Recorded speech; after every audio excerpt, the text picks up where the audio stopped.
अस्सलामु अलैकुम व रहमतुल्लाहि व बरकातुहू। इत्तेहाद न्यूज़ में आप सभी का खैर मकदम है। 75वां जश्न आज़ादी तो मनाया गया, अब 75वां था या 76वां था, इस पर भी अलग बहस जारी है।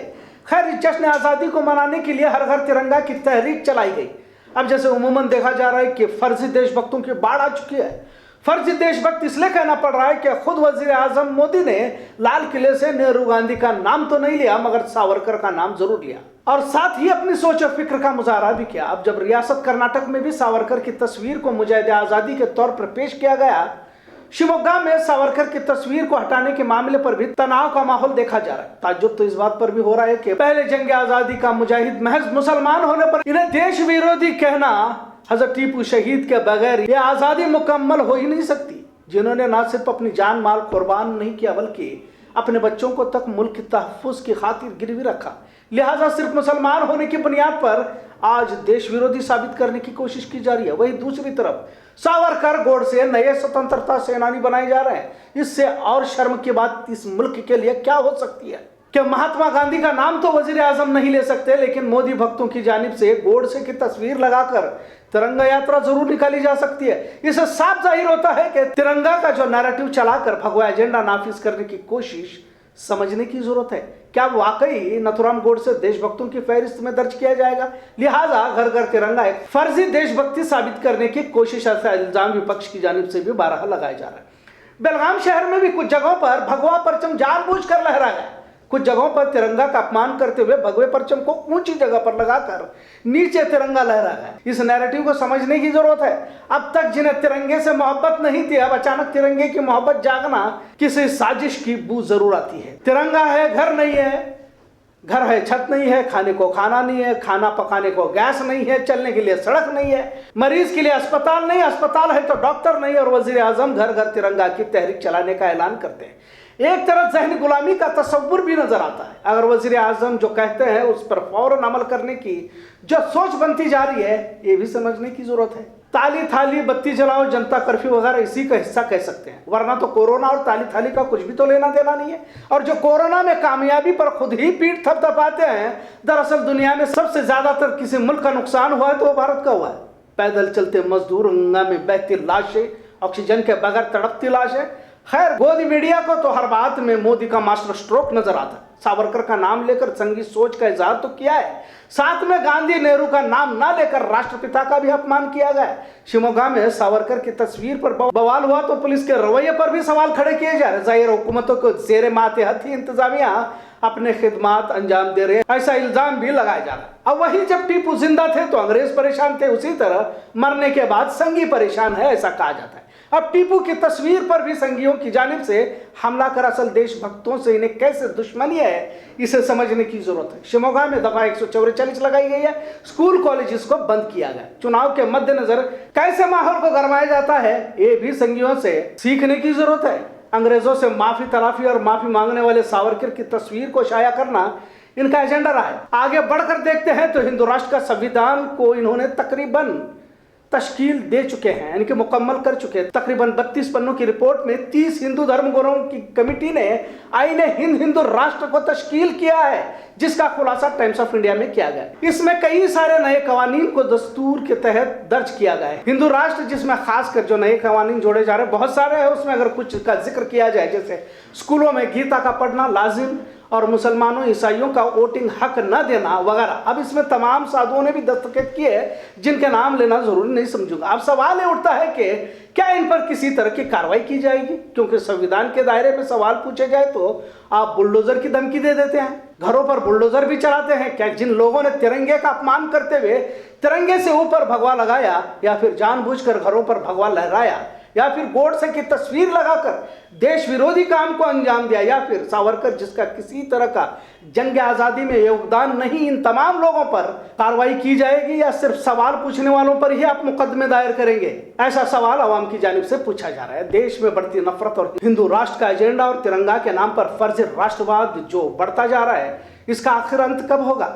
मुल्क का संविधान यकीनी तौर पर खत्म किया जा रहा है। क्या नाम संविधान रखकर हिंदू राष्ट्र एजेंडा ही चलाया जाएगा? क्या इसी तरह खून खराबा बढ़ता ही रहेगा, नफरत बढ़ती ही रहेगी। इन तमाम सवालों के बीच एक और बात अधूरी रह जाती है, और वो है मुसलमानों में जिस तरह का डर खौफ देखा जा रहा है, ये भी काबिल तवज्जो है। इस बात को बड़े ही वाज़ेह तौर पर महसूस किया गया इस वक्त के मुस्लिम मोहल्लों में 100% घरों पर तिरंगा लहराया है। ये भी दो तरह की बातों को महसूस किया जा रहा है कि किसी भी ऐलान पर मुसलमान बड़े ही देशभक्त बनकर आगे आगे बढ़ चढ़ कर ये हिस्सा लेते रहते हैं। मेरा कहना यह है कि जब इस माशरे ने अपनी जान माल बच्चों को कुर्बान किया है इस मुल्क की आज़ादी की खातिर, महज दिखावे के लिए किसी तरह का कोई इजलास ना करे, क्योंकि तिरंगा तो हमारे सीनों में है, दिलो जहन में नक्श है। पर और जब भी इस मुल्क को खून की जरूरत पड़ी है, इसी कौमों ने पहली सफ में जानों की कुर्बानी देकर देशभक्ति का मुजाहरा किया है।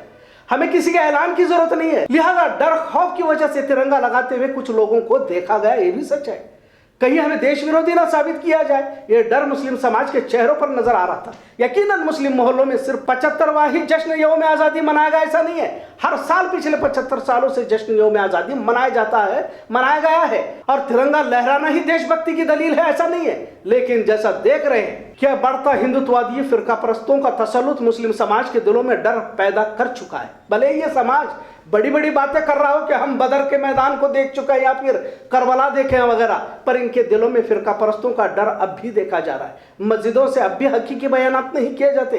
तो कई मस्जिदों पर तिरंगा लहराया गया, कई गैर मुस्लिमों की इबादत गाहों पर आपको तिरंगा नजर नहीं आया, कई गलियों में घरों पर तिरंगा नहीं लहराया गया था। खैर, इस तरह दो तस्वीरें देखी गई। आखिर में सवाल यही लाजवाब होकर रहता है कि क्या फर्जी देशभक्तों पर कार्रवाई होगी? क्या अब गांधी नेहरू की जगह पर सावरकर गोडसे की जयंतियां मनाई जाएगी? जिसका जवाब शायद अब तो नहीं मिल सकता, इतना जरूर है। इत्तेहाद न्यूज़ देखने के लिए शुक्रिया। अल्लाह हाफ़िज़।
ಶಿವಮೊಗ್ಗದಲ್ಲಿ ನೀವು ಏನು ವೀರ ಸಾವರ್ಕರ್ ಅವರು ಅರ್ಥ ಹಾಕಿದ್ದೀರಾ, ಅದಕ್ಕೆ ಪ್ರತೀಕಾರ ಇದು.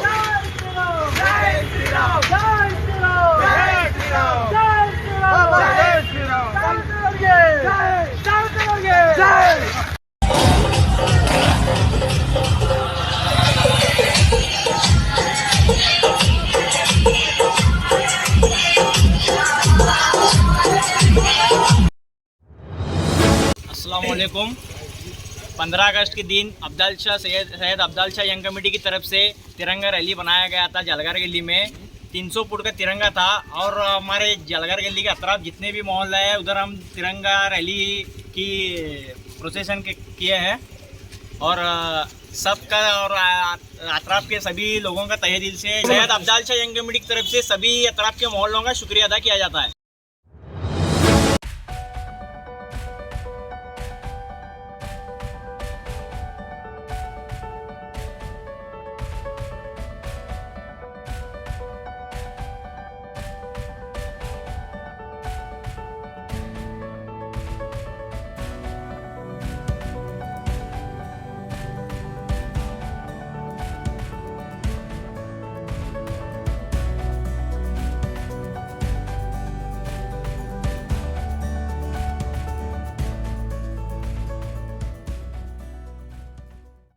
अस्सलाम वालेकुम, गुड इवनिंग।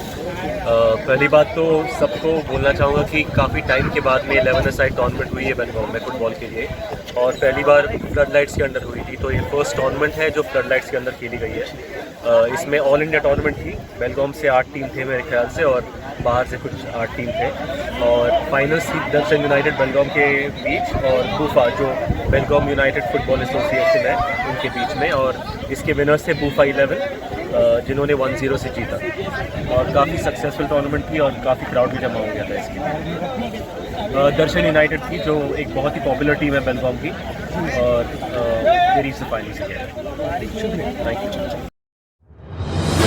देखो सर, पहले से लड़ी क्या है, उनको हमने क्या तंटा नता है, बालू खेत में बालू सटे से आती है, बालू सटने में काले कर को बोले सो निकाल लेकर बोलने में हमारे भाई के पवा हाथा तोड़े उन्होंने, पवा हाथा तोड़ को वो जाको जो हॉस्पिटल में एडमिट करे, एडमिट कर को 5-6 लाख रुपये खर्चा कर को उसे रिपेयर कर ले को घर को गए।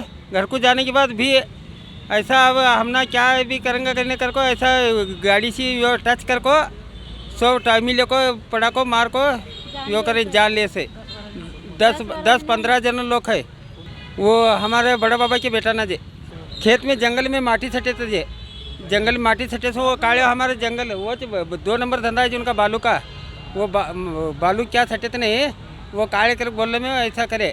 हाँ, आरोपियों को अभी 21 दिन हुए थे, अभी आरोपियों हाजिर नहीं हुए, अभी 4 जने को मर्डर कर को हमें जाको हाजिर होती कर बोल रही पुलिस है, क्या हमें ढूंढ रहे मिल रहे नहीं कर बोलते, वो जाको एसपी को मिले एमकल मड़ी को जाको बोले अभी वो 4 जने को कर को लेके जाते कर बोलते हम ना। पिछले भी मार को सटे जो उनको बालू काले करके नशिए, उनको दवा खाने में 2 महीने रखे थे, दवा खाने में 2 महीने 6 लाख रुपए खर्चा करके बचा ले गए से 2 महीने भी जाने दिए नहीं हमना। डैम को गए सो आदमी को ही रास्ते में मार को सटे को आने के टाइम का रास्ते में मार को सट को 15 लोग है उन्होंने, अभी भी मिलने लगे नहीं, तो 21 दिन है हमारे को अभी भी मिलने लगे नहीं। उनके पास पैसा है, हमारे पास पैसा नहीं, हमें गरीब है, ये बच्चों को लेकर मैं कहाँ जाने का बोलो तुम्हें चिता, इधर हमने बाहर पढ़ने देने लगे नहीं उन्होंने, ये बच्चों को सुधा मैं बाहर छोड़ने लगी नहीं, बच्चे मिले तो भी मार तू करने गई, इधर हमें कहाँ जाने का वो तब तो कम ना जेडक्यू सरकार करने गए, PSI करने गए, सब जने करने गए, हमारे भाई के ऊपर उल्टा केस बाको हमारे केस बाको उन्होंने आरोपी यो भी नहीं हुए, अंदर कोर्ट में भी नहीं पड़े, उन्होंने वापस आए। हमने आज भी भाई के ऊपर केस बाको हमने अंदर करे भी, हमारी माँ को भी हमारे केस भी है 4-5-6 साल हुआ, वो साक्षी बोलने वाले बुला गई थी भी, वो साक्षी का बेटा तुझे कतर तू तुझे मार सर तू तुझे गड़ा तू कर बोल रही, वो हमारे अम्मा का केस भी है वहाँ, वो केस को भी मैं 4-5-6 वर्षों केस को भी नहीं गया मैं, वो जाता कि नहीं हालों को अगर को साक्षी बोलना बुला लिया नहीं, काय को बुला लिया नहीं, यूँ हो भी मुझे पूरा कतर तो मुझे खुला कर दूँ कहीं, इतना कतरे तो भी गवर्नमेंट को संबंध है, हमने क्या भी हो तो बच्चा को गवर्नमेंट मतलब पालना, हमारी जान मतलब हमारे हाथ में नहीं, हमने कहो तो खुला करना चाहिए, बोल रहे हैं खुला लोगों से, हमने सब दुनिया को बोल रही हैं, हमने भी बोल रही, सबको बोल रही, गवर्नमेंट हमने बचा लिया तो बचा लिया हो, नहीं कि तो हमने क्या खुला करने का आपसे देख छोड़ो।